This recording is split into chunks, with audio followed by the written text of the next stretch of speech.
Assalamualaikum warahmatullahi wabarakatuh.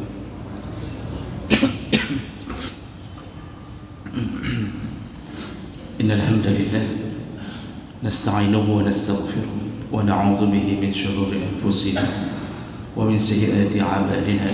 Man yahdihillahu fala mudilla lahu wa man yudlil fala hadiya lahu. Asyhadu an la ilaha illallah wahdahu la syarika lahu wa asyhadu anna Muhammadan 'abduhu wa rasuluhul karim. Allahumma salli wa sallim ala nabiyyina al-Mustafa Muhammadin wa ala alihi wa ashabihi ajma'in. Amma ba'd. Rabbi shrah li sadri wa yassir li amri wa hlul 'uqdatam min lisani yafqahu qawli.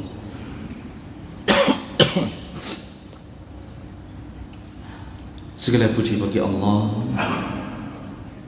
kemudian salawat dan salam kepada Rasulullah, pada keluarga dan seluruh sahabat-sahabatnya. Jemaah subuh yang Allah muliakan, insyaAllah kita akan kembali menyambung pelajaran kita melalui kitab Az-Zawajir an Iqtirafil Kabair, yaitu tentang peringatan untuk mengenal dosa-dosa besar. Dan di pertemuan yang lalu kita sudah membahas bahawa salah satu daripada dosa besar meninggalkan kewajiban-kewajiban atau rukun-rukun pada wudu dan mandi wajib. Nah, kemudian dosa besar berikutnya yaitu ta'ammud ta'khir as-salat an waqtiha atau taqdimiha alaihi,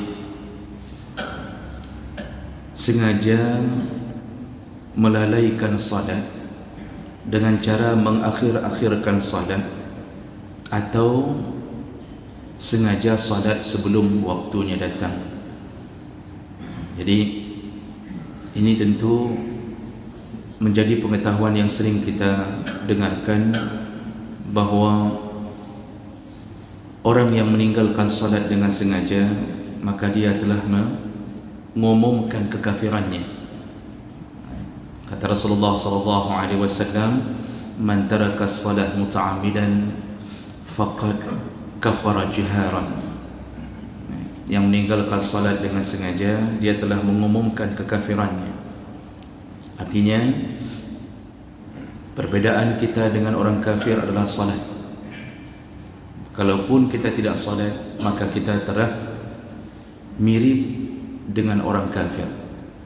Karena satu-satunya amal yang tidak akan dilakukan oleh orang kafir yaitu salatnya orang Islam. Kalau kita bersedekah, kita berzakat, mereka pun memberi yang serupa. Bahkan mungkin besar sedekah mereka daripada sedekah kita. Kalau kita puasa, mereka pun punya ritual puasa dengan cara yang berbeda, dengan waktu yang berbeda, tapi mereka punya ritual puasa. Ketika kita melakukan salat, maka pantang bagi mereka mengikuti cara salat kita. Makanya salat ini lambang salat ini lambang yang membedakan antara kita dengan kafir. Jemaah melakukan Allah Subhanahu wa taala dalam surat Maryam ayat 59, Allah Subhanahu wa taala mengabarkan tentang kejadian di akhir zaman. Kata Allah, "Fa khalafa min ba'dihim khalfun." Muhammad, ketahuilah. Jadi sebelum ayat itu diceritakan dulu masa periode para nabi. Diceritakan tentang bagaimana taatnya Ibrahim, bagaimana taatnya Ismail, bagaimana kaum-kaum terdahulu di bawah bimbingan Nabi mereka. Sebahagian mereka taat, para Nabi semuanya taat. Setelah itu Allah memakai kalimat fa sampai ke Nabi Muhammad, sahabat. Setelah selesai masa-masa keemasan dalam Islam, Allah Subhanahu wa taala kemudian menyebutkan fa khalafa. Tidak lama setelah zaman itu. Jadi kalau dipakai fa dalam bahasa Arab, itu tidak ada jeda. Arti tidak ada jeda, satu perbuatan langsung diiringi dengan perbuatan lain. Jadi fa ini di sisi Allah adalah zaman antara zaman taatnya orang-orang salafus salih begitu dekat dengan zaman yang akan datang yang akan disebut oleh Allah. Apa yang terjadi? Fa khalafa min ba'dihim khalfun. Setelah zaman-zaman itu, maka muncullah sekelompok orang, muncullah sekelompok kaum. Jadi Allah tidak mengatakan satu dua orang, tapi khalfun, sekelompok. Apa yang mereka lakukan? Adha'us salat. Mereka adha'u, meninggalkan, menghilangkan as-salat. Jadi mereka tidak melakukan salat. Selain tidak melakukan salat, wattaba'u syahawat, mereka juga mengikuti syahwat. Jadi ada dua yang bersamaan. Mereka tidak salat, tapi langsung disebabkan oleh mengikuti syahwat. Fasawfa yalqawna ghayya. Dan Allah menyebutkan kelompok inilah nanti hari kiamat akan dicampakkan oleh Allah ke dalam ghayya. Dalam tafsir ada beberapa makna ghayya. Di antara makna yang masyhur, ghayya adalah lubang di dalam lubang neraka. Jadi kalau dalam laut mungkin ada palung, ya. Dalam neraka ada lubang yang disebut ghayya. Ada yang mengatakan dalam tafsir, lubang itu dikhususkan bagi mereka yang masuk ke dalam golongan ayat ini, meninggalkan salat dikarenakan syahwatnya. Ada yang mengatakan lubang itu diisi oleh ular. Ular yang dikhususkan Allah, pasukan Allah diperintahkan untuk menyiksa orang-orang yang meninggalkan salat karena syahwatnya. Maka jemaah melakukan Allah, terbayangkah kita hari ini bahawa zaman itu telah datang ketika keinginan seseorang untuk melampiaskan nafsu dunianya ternyata tidak bisa diputuskan nafsu itu oleh suara azan. Ketika seseorang menonton bola yang dimulai dari maghrib, suara azan tidak bisa mengalahkan syahwat mereka. Jadi pilihannya lanjut nonton atau salat dulu. Ternyata kelompok besar, ini realita di lapangan, kelompok besar memilih untuk melanjutkan nonton. Lalu mulailah mereka meninggalkan salat. Ada sebahagian yang nonton bola, ini karena syahwat. Yang namanya syahwat itu keinginan, syahwah itu keinginan. Ya.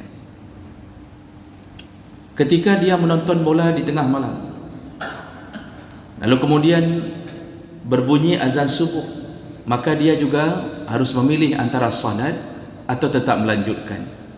Tapi kemudian yang terpilih adalah tetap melanjutkan. Atau mereka nonton lalu berhenti mendekati salat subuh, lalu mereka tinggalkan salat subuh. Dan kelompok ini berkelompok-kelompok, bukan satu orang. Lihatlah gaya hidup hari ini, betapa banyak kafe-kafe, betapa banyak warkop yang buka maghrib, bahkan berani buka sebelum maghrib. Ketika azan maghrib yang ditutup hanya tirainya saja, lalu dimatikan lampu dalam dan dipelihara orang-orang yang meninggalkan salat. Maka pemilik kafe hendaknya sadar bahawa ketika dia meninggal dunia, perbuatan ini terus berlanjut di dalam bisnisnya, di dalam tempat yang telah dia bangun, maka dia akan terkena dosa jariah. Dia akan terkena dosa jariah. Allah Subhanahu wa taala menyebutkan dalam surah Yasin ayat 12, inna nahnu nuhyil mauta wa naktubu ma qaddamu wa atharahum wa kulla syai'in ahsaynahu fi imamin mubin. Apa kata Allah? Ya. Ketika orang melakukan perbuatan di dunia, maka nahnu naktubu ma qaddamu, kami tulis semua yang telah berlalu, artinya yang dia lakukan. Ternyata bukan itu saja, wa atharahum, bukan hanya yang kita lakukan yang ditulis Allah, tetapi peninggalan kita, wa atharahum, kita tinggalkan bisnis warung kopi yang dilanjutkan oleh anak dan cucu kita, yang mereka berbangga, nyo warung kopi ada ayah lum, ada nek lum, tapi dalam warung kopi itu terus berlanjut maksiat. Maka pendiri, pemilik kopi, pemilik warung kopi pertama, walaupun sudah meninggal 70 tahun yang lalu, tetap dosa-dosa mereka hari ini dikirimkan Allah kepada pemilik yang pertama. Kalau ada yang membangun bioskop sampai membuat orang tidak solat, dan dia berdiri dengan saham kita, maka terimalah dosa jariah itu. Terimalah dosa jariah itu. Kalau ada yang membuka warnet, membuka PS untuk anak-anak yang sudah baligh, yang sudah wajib solat, karena urusan di warnet itu membuat mereka lalai solat, bahkan tidak solat, kita meninggal, maka semua dosa-dosa mereka meninggalkan solat, selain Allah cantumkan pada catatan mereka, Allah juga kirimkan kepada pemilik warnet. Ini syahwat. Dan syahwat itu tidak harus bergerak selalu dalam dunia negatif. Kita sedang mengajar, keasyikan mengajar, itu syahwat, keinginan. Ada orang yang hobi mengajar, lalu dia buat jam mengajar setengah jam sebelum zuhur sampai menjelang waktu asar, tidak solat. Dosen tidak solat, apalagi muridnya, karena murid harus taat ke dosen. Menjadi dosen pegah tebit, menjadi dosen anak pegah hanja tebit, maka syahwah ini pun menimbulkan dosa. Dan ini terjadi merata di dunia ini hari ini. Maka jemaah melakukan Allah, lihatlah gaya hidup orang hari ini, begitu mudahnya meninggalkan salat. Kalimat adha'u, Ibnu Mas'ud menjelaskan, laisa ma'na adha'uha tarakuha bil kulliyah. Kalimat adha'u salah, meninggalkan salat, kata Ibnu Mas'ud, itu tidak bermakna dia meninggalkan salat keseluruhannya. Artinya dia tetap salat, walakin akharaha an awqatiha. Tetapi yang dimaksud di situ, kata Ibnu Mas'ud, orang tetap salat tapi mengakhirkan salatnya. Mengakhirkan salatnya. Wa huwa an la yusalli adh-dhuhr hatta ta'ti al-'asr. Ada orang yang sudah datang waktu zuhur tidak salat, dan dia salat di waktu sudah datangnya waktu asar. Wala yusalli al-'asr illa al-maghrib, dan dia tidak salat asar kecuali mendekat ke waktu maghrib atau sudah waktu maghrib. Wala yusalli al-maghrib illa al-'isha, dan dia tidak salat maghrib kecuali sudah datang waktu isya. Jadi tetap salat, tapi mempermainkan, meremehkan, melecehkan salat dari waktu awalnya. Ada orang yang pulang kantor tidak mau salat, tidak mau keluar dari kantor lebih dahulu, dengan gaya bahasa bacut de sedikit lagi. Jadi kantor tutup sekitaran pukul 6, karena ada sebahagian kantor yang memang menyiksa, nggak boleh keluar-keluar. Itu pukul 6 menjelang maghrib, itu kadang-kadang baru tutup. Ada orang yang dijebak oleh syaitan, dia tidak bisa tinggalkan kertas-kertasnya, dia tidak tinggalkan permainan di depan komputernya. Artinya karena keasyikan bekerja, terus dia bekerja. Azan asar telah berbunyi, dia tidak salat dengan alasan sedikit lagi, hampir sedikit lagi, ini hampir selesai, sedikit lagi. Waktu terus berjalan sampai mendekat maghrib. Ketika waktu haram datang, 15 menit, 20 menit sebelum maghrib, itu waktu yang dimakruhkan oleh sebahagian ulama, diharamkan oleh sebahagian ulama lain untuk melakukan salat.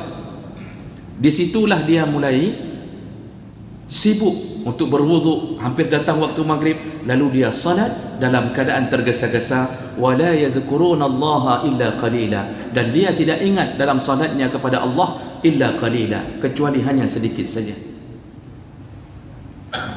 Jemaah maka Allah, telah datang masa ini. Inilah masa yang kita lihat hari ini, yang dulu para sahabat ketika sebelum datang waktu salat, mereka berkumpul-kumpul di masjid Nabi untuk menunggu salat, menunggu azan. Hari ini salat menunggu jamaah, dulu jamaah menunggu waktunya salat. Maka jamaah melakukan Allah Subhanahu wa taala, hendaknya kita tidak lalai dalam urusan ini, karena Allah sudah mengingatkan kita dalam surah Al-Munafiqun, ya ayyuhalladzina amanu la tulhikum amwalukum wala auladukum an zikrillah. Wahai orang-orang yang beriman, kata Allah, wahai engkau yang masih punya iman, wahai engkau yang masih percaya kepada Allah, wahai engkau yang masih percaya kepada adanya surga yang bahagia, dan engkau yang masih percaya kepada dahsyatnya api neraka, maka Allah selalu memanggil amanu, wahai orang yang percaya. Dulu Abu Jahal percaya sekali kepada kekuatan berhala. Setiap seminggu sekali maka dia persembahkan seekor kambing. Seminggu sekali dia persembahkan seekor kambing, dia sembelih, lalu diletakkan di depan berhala sampai darah kambing mengering, lalu daging kambing mengkerut, karena dia percaya persembahannya dimakan oleh berhala. Abu Jahal punya kepercayaan yang kuat. Hari ini umat Islam dididik berbeza. Percayalah, Allah itu akan membalas semua amal kita. Percayalah bahwa Allah akan membalas semua kejahatan kita. Yang surga, percayalah, kita akan hidup bahagia di surga Allah, khalidina fiha abada, selama-lama, tidak lagi ditakuti oleh kematian. Yang akan hidup dalam neraka, percayalah bahwa begitu dahsyatnya azab neraka. Azabun alim, kata Allah, azabnya pedih sekali. Jadi bukan azab seperti azab di dunia, pedih sekali, kata Allah. Maka Allah panggil semua orang yang percaya. Apa kata Allah? La tulhikum amwalukum wala auladukum an zikrillah. Janganlah hartamu. Artinya maksud harta, proses kamu mencari rezeki, prosesmu mencari harta, janganlah sampai membuat engkau lupa untuk mengingat Allah. Hari ini para pedagang lupa mengingat Allah, tidak berani menutup pintu kedai mereka, tidak berani tutup. Kenapa? Karena ada sebuah jebakan syahwat. Nafsu berbisik, syaitan menunggangi nafsu, maka dia berbisik, jangan ditutup. Setengah jam engkau salat jamaah, itu bisa jadi datang 2 orang pelanggan, berapa ratus ribu engkau rugi dalam setengah jam itu. Maka tidak ada yang berani menutup kedai kecuali hanya orang-orang yang beriman kepada Allah. Hanya orang-orang yang percaya bahawa kedainya diberi izin oleh Allah untuk dibuka, bahawa rezeki datang oleh Allah, bahawa pelanggan itu diseret oleh Allah menuju ke kedainya. Setelah dia berhenti dari satu pintu kedai ke pintu kedai yang lain, ternyata yang terpilih adalah kedainya. Siapakah yang membuat dia berdiri di depan pintu kedai kita? Kenapa kedai kita yang menjadi pilihan kita, yang menjadi pilihan dia? Allah Subhanahu Wa Taala yang menggerakkan hati. Maka semua para pedagang tutup. Kalau sudah waktunya zuhur, tutup. Waktunya asar, kembali tutup. Walaupun mungkin ada orang yang mengatakan menyotia tup pajana rezeki menyamuna. Lohor tup, asar tup, maghrib tup, isya tup, kakak tup aja mendung. Ini syaitan berbentuk manusia yang datang kepada kita. Oh, isteri kita yang mengatakan itu, maka dialah syaitan yang telah kita nikahi. Jemaah melakukan Allah Subhanahu Wa Taala, jangankan urusan mengakhirkan salat sampai hilang waktunya. Kalau kita baca kitab fikih, mungkin jarang terdengar, tapi dalam semua kitab fikih dibahas. Jangankan untuk mengakhirkan salat, membuat salat jamaah gelombang kedua, itu saja dalam pandangan jumhur ulama makruh. Silakan buka kitab fiqh Islami wa Adillatuh yang mewakili pembahasan 4 mazhab, dan itu dikutip dari kitab masing-masing. Kitab Syafi'i dikutip langsung dari sumber aslinya dalam kitab Mughnil Muhtaj, Syarah Majmu' Muhazzab. Itu semua dijelaskan. Membuat jamaah gelombang kedua makruh. Jangankan meninggalkan salat. Ini jamaah pertama sudah selesai. Sudah selesai jamaah pertama. Lalu datang rombongan membuat jamaah baru di belakang. Pandangan jumhur ulama makruh membuat gelombang baru, membuat jamaah baru. Dan itu diberi syarat kemakruhan itu. Jadi Hanafi, Maliki, Syafi'i dan Hambali, kecuali sebahagian Hambali yang mengatakan tetap dibolehkan melakukan jamaah, karena di sisi mazhab Hambali berjamaah itu hukumnya wajib. Berjamaah itu hukumnya wajib. Jadi walaupun sudah terlambat, silahkan buat jamaah baru, karena di sisi mereka jamaah itu wajib. Di sisi Imam Hanafi dan Malik berjamaah sunnah muakkad. Di sisi mazhab Syafi'i berjamaah itu fardu kifayah. Tapi maksudnya jumhur ulama mengatakan makruh untuk membuat gelombang kedua dalam urusan mendirikan jamaah. Dan kemakruhan ini terjadi apabila berada, jadi syarat-syaratnya apabila berada di masjid yang telah ada imam ratib, di masjid yang telah ditunjuk imam tetap. Arti imam tetap enggak mesti dia saja, tapi ada pengurus yang kemudian menunjuk siapa imam tetap. Yang kedua, ada jamaah tetap. Artinya ada penduduk di situ yang selalu melakukan salat. Yang ketiga, masjidnya tidak sempit.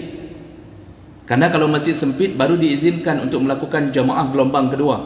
Karena tidak cukup, jadi orang berdiri ngantri. Karena tidak cukup untuk berjamaah dengan satu imam yang pertama. Setelah selesai imam, lalu kemudian mereka melakukan jamaah kedua, maka itu baru kehilangan makruh. Jadi 3 syarat ini di masjid yang ada 3 perkara, artinya ada imam tetap, ada jamaah tetap, ada penduduk kampung maksudnya di situ, kemudian masjidnya luas. Di masjid yang seperti ini makruh hukumnya untuk mengulang jamaah. Jadi dalam pandangan jumhur, daripada mendirikan jamaah baru, lebih bagus salat sendiri. Daripada mendirikan jamaah baru, lebih bagus salat sendiri. Silahkan buka kitab. Yang terbayang hari ini apa? Asal sudah terlambat, imam masih kadang-kadang berzikir, jamaah berzikir, dilikutkan jamaah baru. Padahal kalau ditambahi dalam mazhab Syafi'i detailnya, kalau tidak ada izin dari imam ratib, tidak ada izin dari imam ratib, itu kemakruhannya lebih kuat. Jadi yang jamaah baru datang mau melakukan gelombang jamaah kedua, itu harus minta izin kepada imam yang telah ditunjuk. Jadi datangi dulu imam, boleh kami melakukan jamaah yang kedua? Kalau imam mengizinkan, maka silahkan lakukan. Kalau tidak diizinkan, maka tidak boleh lakukan di masjid yang punya 3 kriteria tadi. Kapan kita boleh mengulang-ulang jamaah? Di masjid yang tidak punya 3 kriteria tadi. Jadi tidak ada imam tetap, tidak ada jamaah tetap, kemudian masjidnya sempit, itu dibolehkan melakukan bergelombang jamaah. Contohnya SPBU, di pasar, musalla di mall, nya silahkan siapa yang datang lakukan jamaah. Setelah selesai satu, dirikan lagi. Atau di masjid, di stasiun, di bandara, di mana saja yang sifatnya tidak ada imam tetap, tidak ada jamaah tetap, dan suasananya sempit, tidak mungkin lakukan sekaligus. Ternyata kalau kita buka kitab dan membaca yang selama ini telah kita lakukan, saya truk pedang jamaah, itu ternyata makruh. Walaupun salatnya sah, tapi kondisinya makruh. Maksud makruh apabila ditinggalkan, maka lebih baik. Pilihannya lebih utama untuk salat sendiri, kecuali dalam mazhab Hambali. Kenapa hampir seluruh ulama memakruhkan melakukan jamaah gelombang kedua? Karena dengan melakukan itu akan timbul sebuah pemahaman, tidak perlu kejar di awal waktu. Nanti kita buat saja gelombang sendiri, nanti kita buat kelompok sendiri, tenang menteng. Yang di kantor tidak akan keluar, orang jualan tidak akan berhenti. Kenapa? Entut tak pegat jamaah drode. Kita buat saja jamaah sendiri, tenang saja, pahalanya juga sama. Sehingga orang tidak berdatangan untuk melakukan salat bersama imam tetap di awal waktu. Akibat apa? Akibat diberikan izin untuk melakukan jamaah bergelombang-gelombang. Maka itu saja sudah dimakruhkan oleh para ulama, apalagi sampai mengakhirkan salat.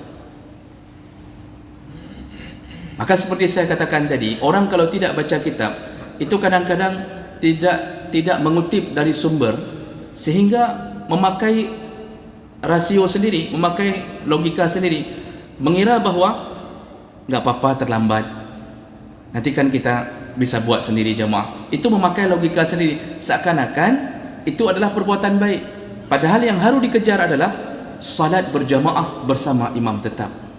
Itu yang fadilahnya mencapai 27 derajat. Kalau sudah masuk ke dalam ijma' dimakruhkan, maka pahala itu bisa hilang walaupun dia berjamaah, atau dikurangi oleh Allah sekurang-kurangnya pahala. Maka jamaah melakukan Allah Subhanahu wa taala. Sampai begitu para ulama mengatur melalui ayat dan dalil-dalil tentang jangan sampai salat itu tertinggal. Kalau bisa kejarlah bersama imam. Dan satu lagi sebagai penutup, Juga disebutkan berdasarkan dalil dari hadis Rasulullah sallallahu alaihi wasallam, "Iza uqimatis shalah fala salat." Kalau sudah diiqamahkan salat, maka tidak ada salat ba'da. Tidak ada lagi salat setelah iqamah. Ditulis syarahnya dalam kitab. Kalau kita datang dan sudah berbunyi iqamah, itu tidak perlu berdiri di teras untuk melakukan salat sunnah qabliyah. Bahkan dalam mazhab Malik, mazhab Syafi'i, mazhab Hanafi, kalau gara-gara salat sunnah kita, ini kita baru takbir, tiba-tiba iqamah berbunyi, kalau kita khawatirkan, kalau dalam mazhab Hanafi dan Malik, kalau kita khawatir tertinggal satu rakaat, putuskan salat sunnah itu, putuskan, masuk ke salat wajib. Kalau menurut mazhab Syafi'i, kalau kita khawatir tertinggal jamaah bersama imam dan kita baru saja takbir melakukan salat sunnah qabliyah, maka putuskan juga salat itu, masuk ke dalam salat wajib. Jadi jangan mengira bahawa ada salat sunnah yang melebihi pahala salat wajib, tidak ada. Yang kita dengarkan qabliyah subuh bahawa lebih baik daripada dunia dan isinya, itu versi perbandingan dengan sesama salat sunnah. Jadi bukan versi perbandingan dengan salat wajib. Tidak ada salat sunnah yang bisa melebihi pahala salat wajib. Salat sunnah baik, tapi disuruh putuskan kalau sudah mulai salat wajib. Tapi bagi kita yang datang belum melakukan takbir untuk salat sunnah, jangan salat lagi. Karena saya berapa kali melihat ada yang maksa untuk mendapatkan qabliyah subuh.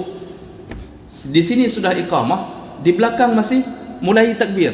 Di sedang iqamah dia takbir untuk mendapatkan salat sunnah qabliyah. Padahal ini juga dimakruhkan oleh para ulama.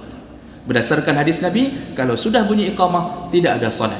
Tidak ada salat. Maksudnya yang sudah salat, sempurnakan. Kalau tidak takut kehilangan jamaah bersama imam. Yang belum salat, jangan lagi takbir. Begitu para ulama berdasarkan dalil mengatur pentingnya salat bersama imam. Maka jamaah melakukan Allah, mudah-mudahan Allah tidak masukkan kita ke dalam golongan orang-orang yang melalaikan salat, dan mudah-mudahan Allah kumpulkan kita kembali di dalam surganya. Amin ya rabbal alamin. Subhanakallahumma bihamdik, asyhadu an la ilaha illa anta, astaghfiruka wa atubu ilaik. Wassalamu alaikum warahmatullahi wabarakatuh.